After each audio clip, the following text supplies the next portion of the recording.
नमस्कार, मैं हूं आपके साथ रोहित। जेल से छूटते ही अरविंद केजरीवाल ने ऐसा बम फोड़ा कि आज भी वो बीजेपी के गले की फांस बना हुआ है। और पहले अमित शाह, फिर जेपी नड्डा और अब खुद योगी आदित्यनाथ ने अपने पद से हटाए जाने पर बयान दिया है। चलिए बताते हैं क्या कुछ कहा है उन्होंने इस रिपोर्ट में।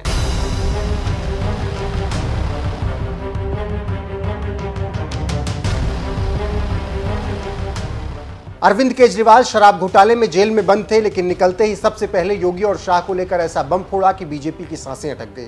बीजेपी में भूचाल आ गया। बात दरअसल ये थी कि जेल से निकलते ही अरविंद केजरीवाल ने कहा कि मोदी जब 75 साल के हो जाएंगे तो अमित शाह को पीएम बना देंगे और यूपी सीएम योगी आदित्यनाथ को हटा देंगे। जैसे ही ये बयान आया, बीजेपी में भूचाल आ गया और बीजेपी के सारे नेता चुप हो गए। किसी ने कुछ नहीं कहा, लेकिन ऐसा लगता है कि अरविंद केजरीवाल का ये दावा बेहद पुख्ता था, इसीलिए बीजेपी के बड़े बड़े नेताओं ने इस पर सफाई दी। बीजेपी की तरफ से जो सफाई आई वो आपको बताएंगे, लेकिन पहले हम अरविंद केजरीवाल का वो बयान सुनाते हैं जो उन्होंने योगी आदित्यनाथ और अमित शाह को लेकर कहा था।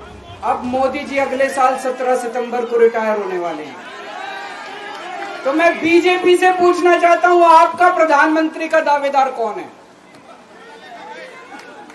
दोस्तों, अगले साल 17 सितंबर तक अगर इनकी सरकार बनी, तो उस पर भी आऊंगा मैं।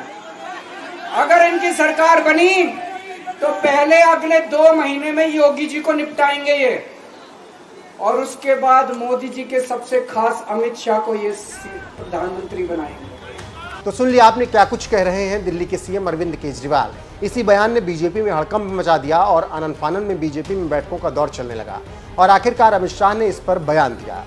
मैं अरविंद केजरीवाल एंड कंपनी और पूरे इंडिया अलायंस को कहना चाहता हूं, मोदी जी 75 साल के हो जाए, इससे आपको आनंदित होने की जरूरत नहीं है।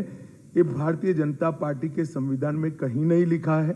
मोदी जी ही ये टर्म पूरी करेंगे और मोदी जी ही आगे देश का नेतृत्व करते रहेंगे। इसमें भारतीय जनता पार्टी में कोई कंफ्यूजन नहीं है, ये कंफ्यूजन खड़ा करना। तो सुन लिया आपने क्या कुछ कह रहे हैं अमित शाह। अब 2 हफ्ते बाद अरविंद केजरीवाल का जवाब योगी आदित्यनाथ ने भी दिया है। जी हां, अरविंद केजरीवाल के बयान पर योगी आदित्यनाथ ने एक निजी चैनल से बात करते हुए कहा कि यह विपक्ष का एक प्रोपेगेंडा है। वैसे भी मैं एक योगी हूं और मेरे लिए सत्ता नहीं बल्कि पार्टी के मूल्यों और सिद्धांतों के लिए कार्य करना महत्वपूर्ण है। जिन मूल्यों और आदर्शों के लिए हम राजनीति और सार्वजनिक जीवन में आए, उनके लिए कार्य करना हमारी प्राथमिकता है। केजरीवाल जी, आपने सत्ता के लिए अपने सिद्धांतों को तिलांजलि दी है। जहां सिद्धांतों की बात आएगी, एक जन्म में नहीं 100 जन्म में हम उस सत्ता को ठुकराएंगे। नेशन फर्स्ट की जो हमारी थ्योरी है, पार्टी का सिद्धांत है, पार्टी के मूल्यों और सिद्धांतों के लिए हम कार्य करेंगे। उन मूल्यों के लिए किसी भी हद तक जाकर समर्पित भाव से काम करेंगे। तो आप समझ सकते हैं कि कैसे अरविंद केजरीवाल को योगी आदित्यनाथ ने जवाब दिया है। लेकिन राजनीतिक विश्लेषकों की माने तो विपक्ष का कोई भी नेता बीजेपी को झुका नहीं पाया।